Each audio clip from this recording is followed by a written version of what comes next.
Hey all, I'm in South Florida, way down at Flamingo in the Everglades, and I've got something really cool to share with you all.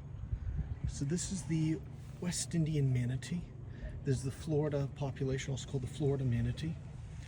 They are really a species that occurs in a lot of the Caribbean, obviously in the southeastern United States, as well as off the coast of Mexico and even deep into the Amazon rainforest.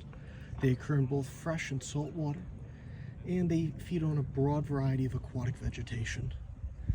Now, in Florida, or in the United States I should say, their wintering areas is primarily Florida, though they can range in the summer up towards North Carolina, Louisiana, sometimes even further.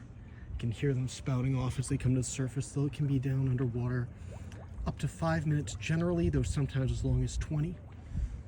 And they're generally pretty slow, though when stressed out they can go as far as about 25 kilometers an hour. That can be sometimes, in miles per hour, that would be about 15.5 miles per hour.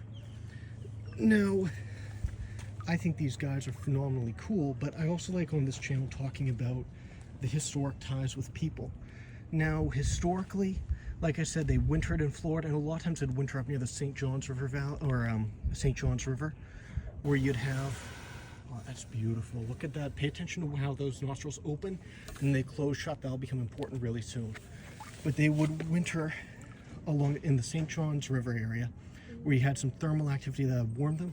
Nowadays, they often use nuclear plants, especially, I believe, around Indian River. Now, the reason I want you to tie in on when they were opening up their nostrils like that is because historically out on the Keys, these were species that the Key natives would feed on.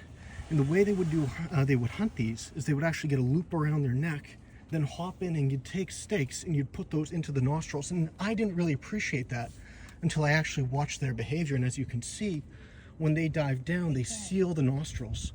So by putting the stakes in, you're preventing that animal from diving down, because if it dives down, water will get into its lungs, it'll no longer be able to breathe. And with the rope, you can ride on, just like how in the Northeast where I'm from, you'd have the whalers go on their Nantucket sleigh rides. Down in the Keys, you'd be going on, I guess, manatee jet ski. I don't know how you'd phrase it. But anyway, thought this was all really cool information and just such a cool animal. Really glad this is the first mammal I'm covering. Anyway, hope you all are having a great day. Bye-bye.